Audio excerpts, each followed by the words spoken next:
से ये आपका एक्स एक्सिस है, यहाँ पे मान लो कि 60 डिग्री का एंगल है, ओ ए। तो ओ ए का एंगल अगर हमसे पूछे तो एक तो ये 60 डिग्री, ऐसे अगर यहाँ से यहाँ गए तो ये 60 डिग्री हम बोले, और एक ऐसे भी हो सकता है कि ये ऐसे घूमे, एक पूरा चक्कर लगा दिए, फिर ऐसे घूमे, फिर एक और चक्कर लगा दिए, तब यहाँ पहुँचे, तब कितना एंगल हो जाएगा। तो इस समय आप देखो कि यहाँ एक चक्कर पूरा लगा दिया, यहाँ 2 चक्कर लगा दिया। एक चक्कर जब लगाया तो कितना एंगल बनाया, एक पूरा चक्कर लगाने पर कितना एंगल, 360। फिर एक और चक्कर यहाँ लगा दिया तो यहाँ कितना हो गया, 2 × 360 एंगल बन गया, और उसके बाद 60 डिग्री एक्स्ट्रा आया, तो फिर ये एंगल हमारा कितना हो गया, 2 × 360 यानी 720 डिग्री प्लस 60 डिग्री एक्स्ट्रा आया, यानी टोटल एंगल कितना हो गया, 780 डिग्री। ओके, तो अब इस एंगल को 60 डिग्री भी कह सकते हैं, 780 डिग्री भी कह सकते हैं। अच्छा, और एक बंदा यहाँ पर पहुँचने के लिए क्या किया कि ऐसे चला, एक चक्कर यहाँ कंप्लीट किया, एक चक्कर कंप्लीट करने के बाद तब यहाँ पहुँचा, तब कितना एंगल इसने बनाया। तो जब उसने एक चक्कर कंप्लीट किया तो मैग्नीट्यूड वाइड तो 360 कंप्लीट किया, और 360 कंप्लीट करने के बाद ये यहाँ इतना और घूमा, है ना। तो यहाँ पर एक चक्कर लगाया, कंप्लीट कर चुका है, तो इस डायरेक्शन में गया हुआ है, तो इस डायरेक्शन में माइनस में एंगल बना, तो -360 बना डिग्री। उसके बाद ये एक चक्कर लगाने के बाद ये वाला जो है आपका, ये जो है, ये जब आया यहाँ पे रुक गया, एक और चक्कर लगा लेता तो एक और 360 लगता, -360 होता। तो -360 से कितना कम गया, 60 कम हुआ, तो -360 यानी 360 पूरा घूम जाता, उसमें 60 कम घूमा, यानी कितना घूमा, 300 घूमा, लेकिन इस डायरेक्शन में घूमा तो -300 घूमा, है ना। तो इस तरह से जो एंगल कितना हो गया इसका, -660 डिग्री। तो हम आपको एक्चुअली बताना ये चाहते हैं कि कोई एक लाइन है, अगर वो एंगल कितना बना रहा है, ये एंगल अगर, ये लाइन अगर है, और ये जो है एंगल हमको मालूम है कि यहाँ पे 30 डिग्री बन रहा है, तो OA का एंगल हम सिर्फ 30 डिग्री ही नहीं कर सकते, यहाँ पे बात की थी कि -330 भी कह सकते हैं। अच्छा, एक चक्कर लगाने के बाद अगर फिर यहाँ पहुँचा, ऐसे एक चक्कर लगाने के बाद तब 30 और गया, फिर 2 चक्कर लगाने के बाद जा सकता है, फिर 3 चक्कर, फिर 4, 5, 6, 7, 8, 10, 12, 15, 50 चक्कर लगाने के बाद भी यहाँ पे पहुँच सकता है। तो एंगल, एक ही लाइन के बहुत सारे एंगल हो सकते हैं, बहुत सारे डिफरेंट एंगल हो सकते हैं, और बहुत बड़ा एंगल भी हो सकता है, बहुत छोटा एंगल भी हो सकता है। अगर 10 चक्कर लगाया तो 10 बार 360 हो गया, तो 3600 तो ऐसे ही हो गया।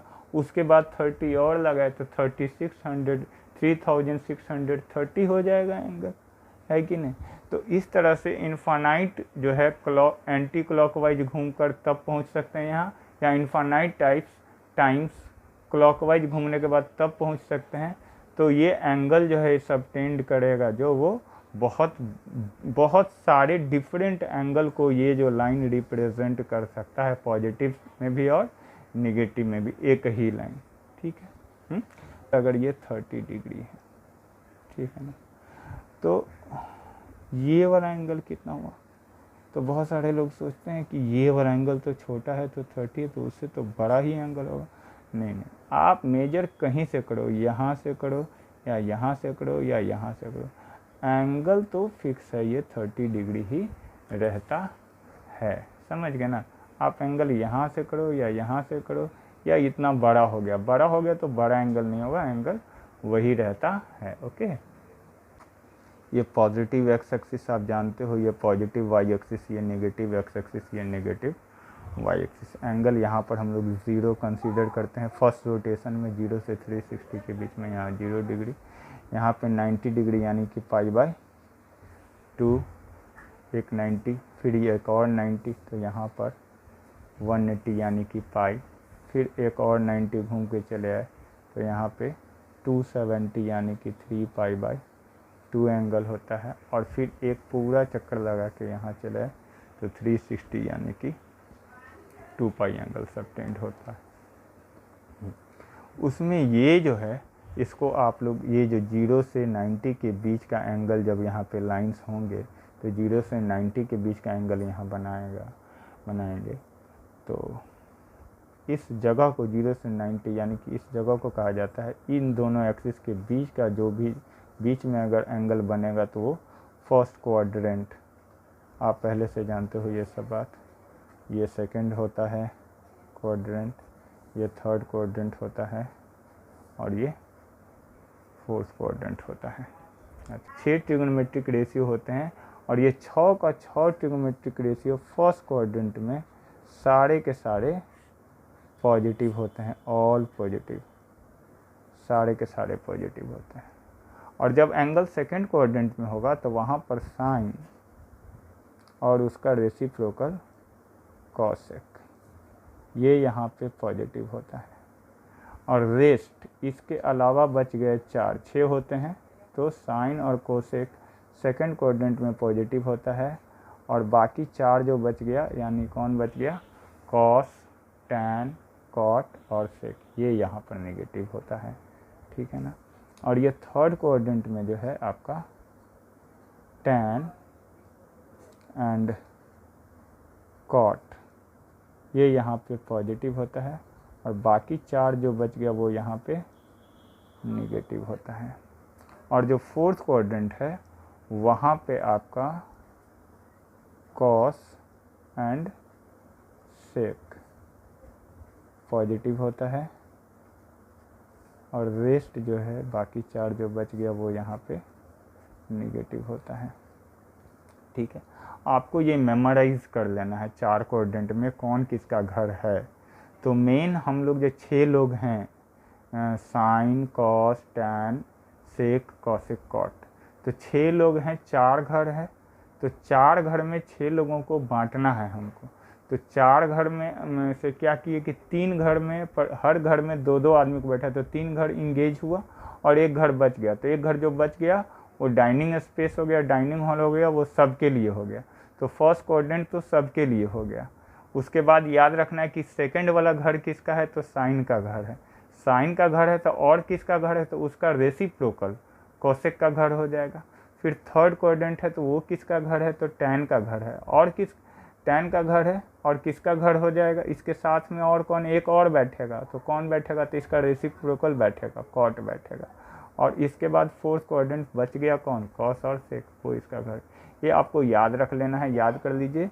बहुत सारे लोग बहुत सारे ट्रिक करते हैं, लेकिन हम तो सीधे कहेंगे कि तुम बस इतना याद रखो, all sign tan cos. Sine cos tan तो आप पढ़े हो, तो लेकिन यहाँ साइन टैन कॉस करना है। ये फर्स्ट क्वाड्रेंट हो गया ऑल पॉजिटिव, सेकंड क्वाड्रेंट में साइन, अब साइन याद रहेगा तो उसका उल्टा तो कोसेक समझ में आ जाएगा। थर्ड वाला घर जो है वो किसका है, टैन का घर है, और फोर्थ वाला घर किसका है, तो वो कॉस का घर है। ये आपको मेमोराइज कर लेना है। ओके, इसके बाद ये जो फर्स्ट रोटेशन में एक्सिस पर एंगल हम आपको बताए, लेकिन अगर रोटेशन ज़्यादा होगा तब एक्सिस पर कितना कितना एंगल आपका बनेगा उसका चर्चा करते हैं। सबसे पहले ये पॉजिटिव एक्स एक्सिस है ना, पॉजिटिव एक्स एक्सिस है ये क्या है आपका पॉजिटिव वाई एक्सिस, ये है आपका निगेटिव एक्स एक्सिस, ठीक है, ये क्या है निगेटिव वाई एक्सिस, ठीक है। अब हम लोग सबसे पहले सिर्फ पॉजिटिव एक्स एक्सिस के विषय में सोचते हैं कि यहाँ पर कितना कितना एंगल बन रहा है। तो सबसे पहला बात तो ये तो क्लियर है कि यहाँ पे पॉजिटिव एक्स एक्सिस पे 0 बनता है। फिर जब एक चक्कर लगा के यहाँ पहुँच गए तब एंगल कितना बन गया, तो 360 बना, तो उसको 2 पाई कहते हैं। पाई माने 1, पाई रेडियन माने 180, तो 180 इंटू 2 360 हो गया। फिर अगर एक और चक्कर लगा कर यहाँ पहुँचे तब एंगल कितना हो जाएगा, तो एक बार और 360, तो 4 पाई हो गया। फिर अगर इस तरह से और पहुँचे तो कितना हो जाएगा, 6 पाई हो जाएगा, और इसी तरह से एंगल आपका हो जाएगा। अगर उल्टा चलते तो -2 पाई होता, एक बार और चलते तो -4 पाई होता, फिर -6 पाई होता, ठीक है। तो पॉजिटिव एक्स एक्सिस जो आपका है वहाँ पर आपका एंगल कितना बन रहा है, तो 0, 2 पाई, 4 पाई, 6 पाई, 8 पाई, या फिर -2 पाई, -4 पाई, -6 पाई, -8 पाई। तो हम लोगों ने एक यहाँ इसको अगर कॉम्पैक्ट फॉर्म में अगर हमको लिखना होगा, पॉजिटिव एक्स एक्सिस पर एंगल जो है जो बन रहा है, तो पाई का पाई में मल्टीप्लाई हो रहा है 2 से, 4 से, 6 से, 8 से, एवन नंबर से मल्टीप्लाई हो रहा है कि नहीं हो रहा है। तो फिर एवन नंबर से मल्टीप्लाई हो रहा है, तो इस एंगल को अगर हमको कॉम्पैक्ट फॉर्म में लिखना होगा तो क्या लिखेंगे, 2n पाई, यानी पॉजिटिव एक्स एक्सिस पर एंगल जो बनता है वो कितना बनता है, 2n पाई बनता है। Okay, got it. X axis के ऊपर कि निगेटिव एक्स एक्सिस के ऊपर जो एंगल बनता है उसको कॉम्पैक्ट फॉर्म में डायरेक्टली देख लो। ये तुम्हारा ये एक्सिस है ना, एंगल को तो देख लें। अब यहाँ पर एंगल बन रहा है यहाँ पर, तो यहाँ पर अगर हम ऐसे आए तो कितना एंगल बना, पाई बना। लेकिन अगर हम एक चक्कर लगाए तो कितना हो गया, 2 पाई। अभी तक 2 पाई हो गया, एक चक्कर लगाने के बाद यहाँ पहुँचे तो 2 पाई पूरा ये कर लिए, उसके बाद पाई और चले तो कितना हो गया एंगल, 3 पाई हो गया। फिर अगर हम लोग यहाँ 2 चक्कर कंप्लीट कर लिए, एक चक्कर का मतलब 2 पाई, 2 चक्कर का मतलब 4 पाई, और उसके बाद पाई और चले तो 4 पाई के बाद पाई और चले तो कितना हो गया, 5 पाई। अब इसी तरह से और अगर बढ़ते चलेंगे तो कितना हो जाएगा, 7 पाई, फिर हो जाएगा 9 पाई, है कि नहीं।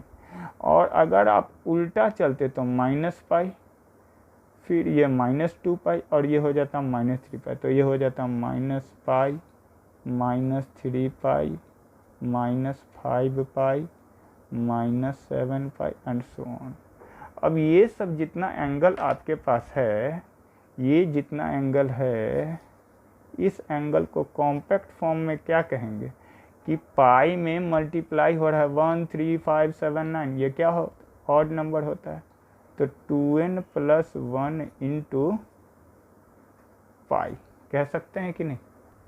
तो इस तरह से हम लोग देखें क्या कि अगर पॉजिटिव एक्स एक्सिस पर एंगल बनेगा तो कितना हो गया, 2n पाई, हाँ, और निगेटिव एक्स एक्सिस पर अगर एंगल बना तो वो कितना हो गया तुम्हारा, 2n + 1 इंटू पाई, यानी कि एवन नंबर से पाई में गुना है अगर तो वो पॉजिटिव एक्स एक्सिस पर एंगल है, और ऑड नंबर से पाई में मल्टीप्लाई है तो वो एंगल कहाँ पर है, निगेटिव एक्स एक्सिस के ऊपर है। Got it. अब देखते हैं कि पॉजिटिव वाई एक्सिस के ऊपर अगर एंगल सबटेंड हो रहा है तो क्या होगा, उसको कॉम्पैक्ट फॉर्म में या फिर डायरेक्टली एंगल कोई भी दिया रहेगा तो कैसे समझेंगे। ये है हमारा पॉजिटिव वाई एक्सिस। तो इस पॉजिटिव वाई एक्सिस के पास अगर जाना है यहाँ से यहाँ तो कितना एंगल बना है, 90, ये मतलब π/2, ठीक है। पाई बाई 2 हुआ। लेकिन अगर हम एक चक्कर पूरा लगाने के बाद तब यहाँ पहुँचते हैं तब एंगल कितना होता है? एक चक्कर का मतलब 2 पाई, और 2 पाई में पाई बाई 2 जोड़ दो तो कितना हो गया? 5 पाई बाई 2, है ना। तो पाई बाई 2 फिर 5 पाई बाई 2 भी एंगल यहाँ बन सकता है, इसको 5 पाई बाई 2 भी कह सकते हो। या फिर ऐसा भी हो सकता है कि 2 चक्कर लगाने के बाद तब पाई बाई 2 और चला, तो 2 चक्कर का मतलब हो गया 4 पाई। अब 4 पाई में पाई बाई 2 ऐड कर लो तो कितना हो गया? 9 पाई बाई 2। ये हो गया तुम्हारा 9 पाई बाई 2। ठीक है। इसी तरह से अगर 3 चक्कर के बाद चलेंगे तो 13 पाई बाई 2 हो जाएगा। पॉजिटिव वाई एक्सिस पर जो हमारा एंगल बन रहा है उन सब एंगल को जब हम देखें तो देखें कि पाई बाई 2 में पाई बाई 2 है, फिर 5 पाई बाई 2 हो गया, फिर 9 पाई बाई 2 हो गया, सॉरी इसको इधर करो, फिर हमारा 13 पाई बाई 2 हो गया, और इसी तरह से चला। निगेटिव साइड में देखें तो निगेटिव साइड -3 पाई बाई 2 -11। अच्छा पॉजिटिव को ही देखते हैं, निगेटिव तो कॉम्पैक्ट फॉर्म हम लोग सीखे थे, इससे कंफ्यूज हो जाओगे। ये देखो, ये पाई बाई 2 में मल्टीप्लाई है, 1 से 5 से 9 से 1 5 9 13, 4 का गैप आ रहा है। 4 से डिवाइड करके देखो, 4 से डिवाइड किया रिमाइंडर 1, 4 से डिवाइड किया रिमाइंडर 1, 4 से डिवाइड किया रिमाइंडर 1, यानी कि ये किस टाइप का नंबर है? तो ये 4n प्लस 1 टाइप का नंबर, यानी 4 का मल्टीपल रिमाइंडर 1 ऐड हो गया, और इनटू क्या हो रहा है? Pi by 2। यानी कि यहाँ पर जो एंगल बन रहेगा 4 का मल्टीपल प्लस 1 और इनटू पाई बाई 2 हो जाएगा, तो वो पॉजिटिव वाई एक्सिस पर एंगल बनेगा। अच्छा, या अब इसमें देखो कि 4n प्लस 1 को हम जो बताए थे आपको, तो बोले थे कि इसको हम लोग एक और फॉर्म दे सकते हैं। क्या कैसे करना होता है? तो ये जो रिमाइंडर है इसको पूरा कंप्लीट करना है। 4 से डिवाइड लगा रहे हैं तो 4 कंप्लीट करना है, तो +3 कर दिए, -3 कर दिए, कर सकते हैं। पाई बाई 2 हो गया। फिर फर्दर ये क्या हो गया? 4n प्लस 4 इतना दूर बन गया, तो 4 कॉमन कर दिया, तो n plus 1 -3 into pi by 2। Ultimately ये जो है यहाँ से यहाँ तक 4 का मल्टीपल हो गया, तो 4 का मल्टीपल हो गया, तो इसको सीधे 4n कर सकते हैं, तो 4n - 3 इंटू पाई बाई 2 है ना।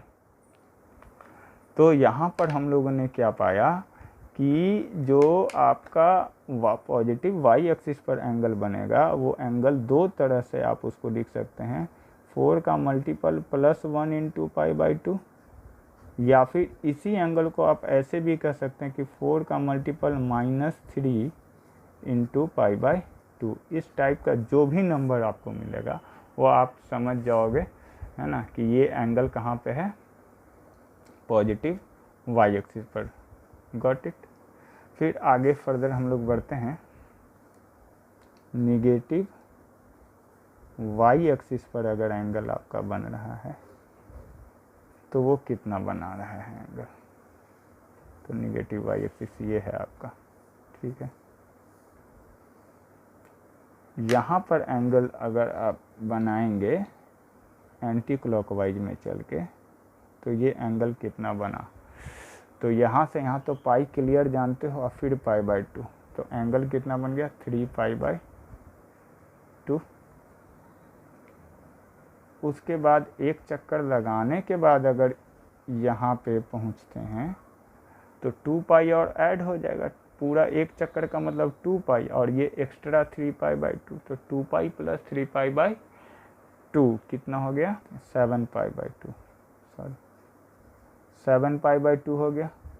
फिर अगर हम लोग एक चक्कर और यहाँ कंप्लीट कर लिए, हाँ, और उसके बाद फिर यहाँ पर निगेटिव वाई एक्सिस पर पहुँचे, 2 चक्कर का मतलब 4 पाई, 4 पाई प्लस 3 पाई बाई 2 करो, कितना हो गया 11 पाई बाई 2। अब जैसे क्लियर हो गया कि क्या हो रहा है यहाँ, 3 pi by 2, 7 pi by 2, 11 pi by 2, अब क्या हो जाएगा हमारा 15 पाई बाई 2 हो जाएगा, और इसी तरह से चलेगा।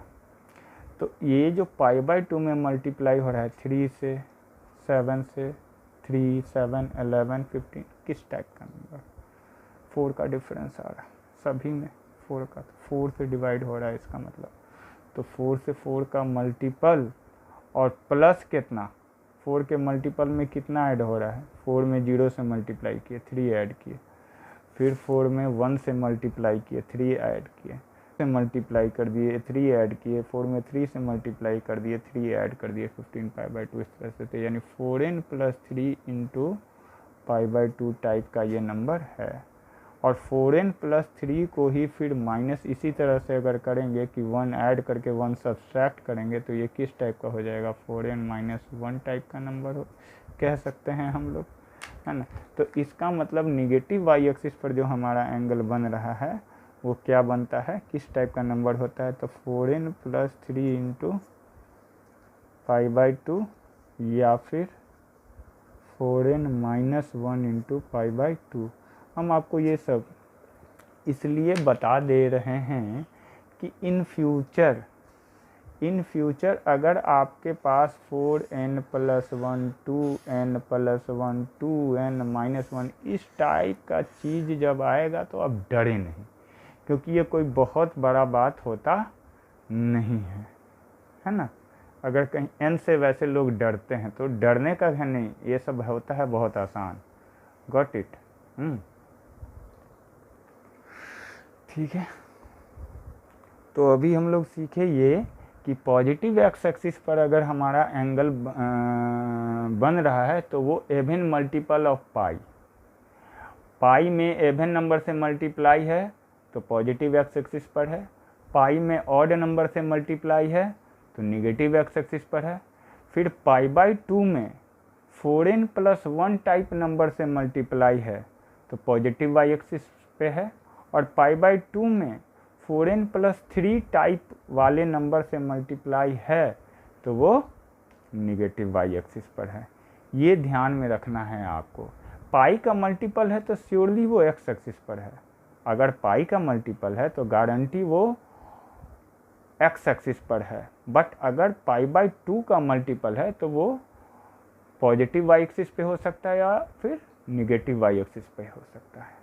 तो वहाँ पे तुमको देखना है कि 4n प्लस 1 टाइप के नंबर से पाई बाई 2 में मल्टीप्लाई है या फिर 4n प्लस 3 टाइप के नंबर से पाई बाई 2 में मल्टीप्लाई है, वो जज करना है।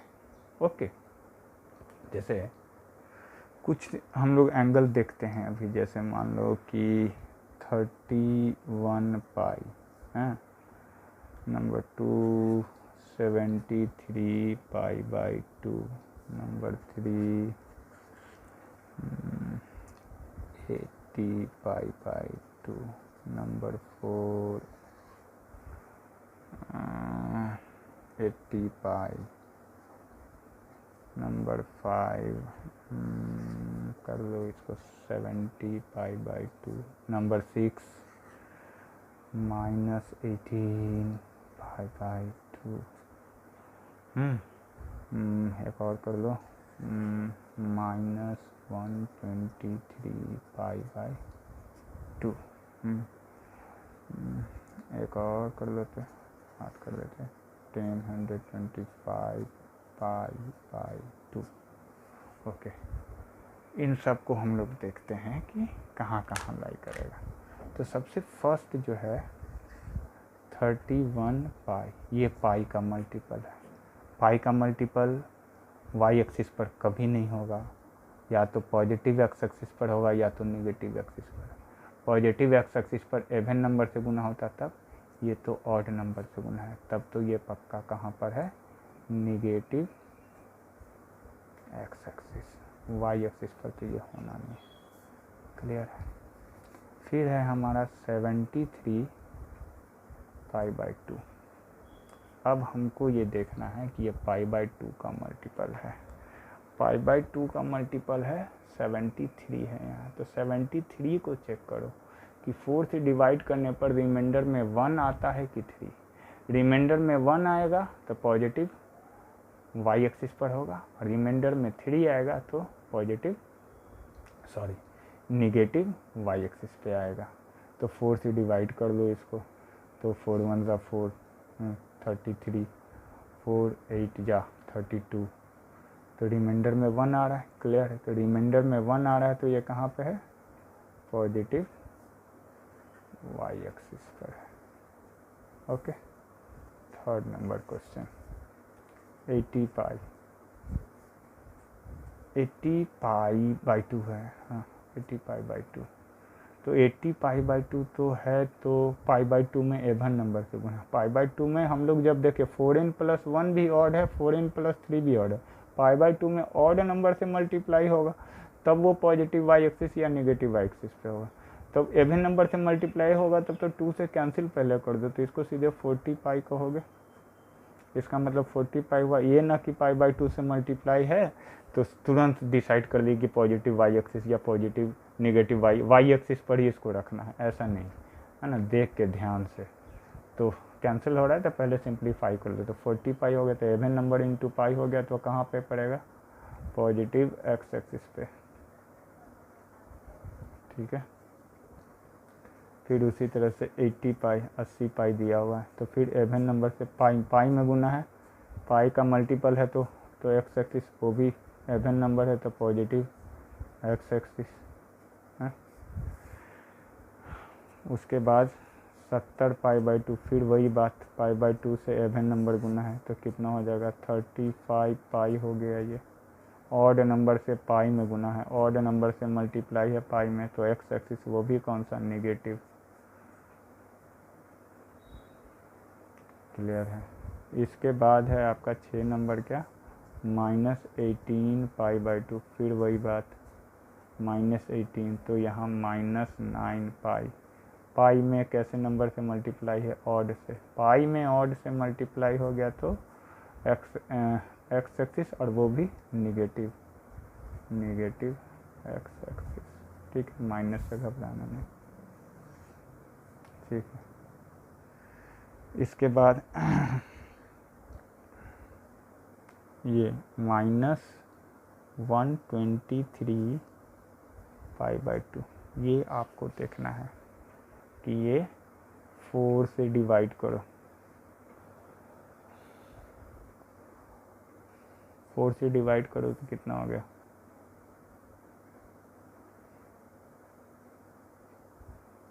4n+3, और आगे में माइनस लगा हुआ है।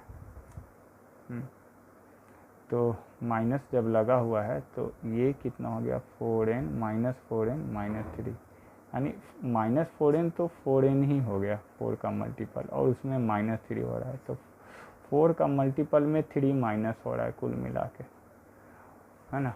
4 के मल्टीपल में 3 माइनस कर रहे हैं, तो 4 के मल्टीपल में 3 माइनस, या फिर 4 इसी को कह सकते हैं 4 का मल्टीपल और +1 भी कहते हैं इसको, याद है ना। इसमें एक घटाएंगे और एक जोड़ेंगे, एक घटा देंगे तो 4 का मल्टीपल हो जाएगा। तब तो ये कहाँ पे है, 4n+1, एक रिमाइंडर छोड़ रहा है, तब तो ये कहाँ पे है, पॉजिटिव वाई एक्सिस। सही है।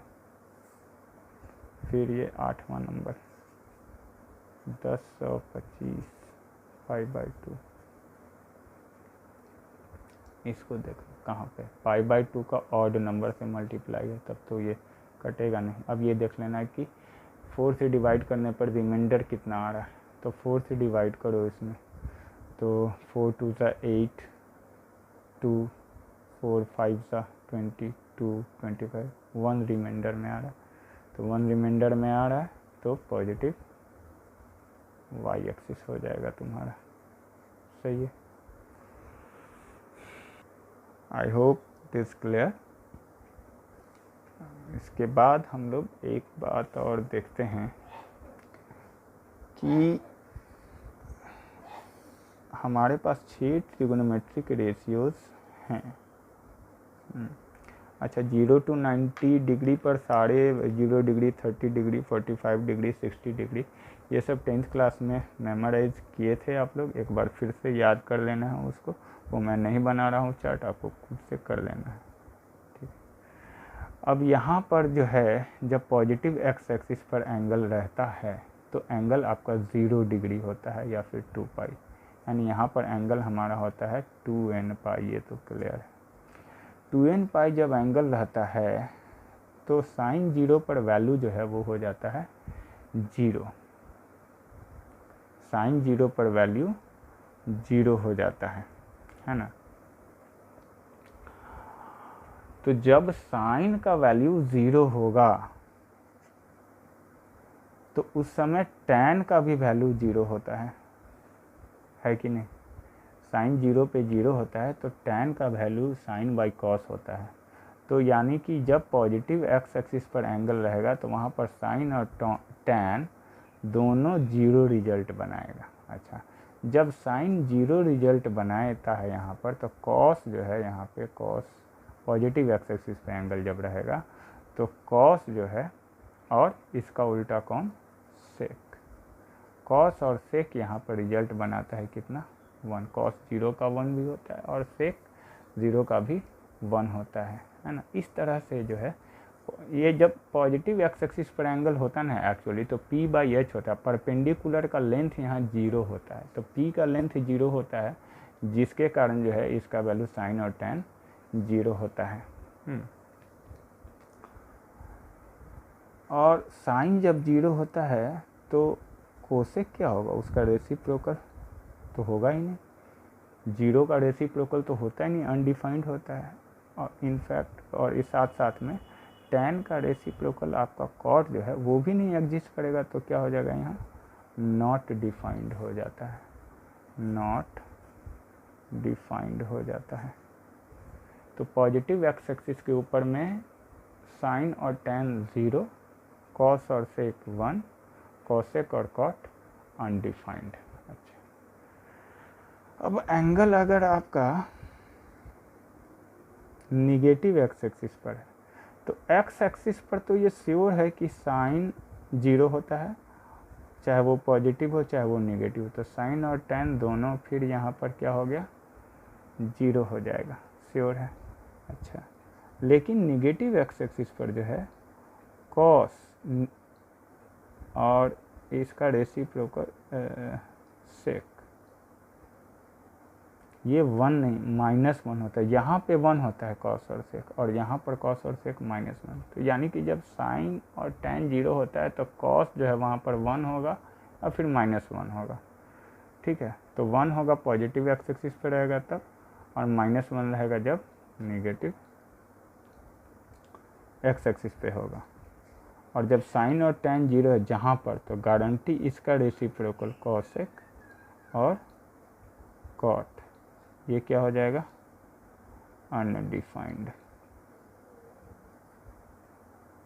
ये डिफाइंड नहीं होगा।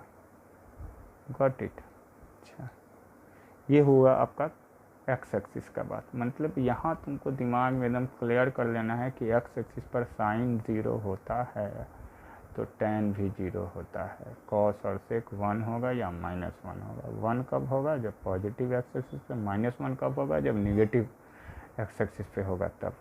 कोसेक और कॉट दोनों जगह अनडिफाइंड होगा।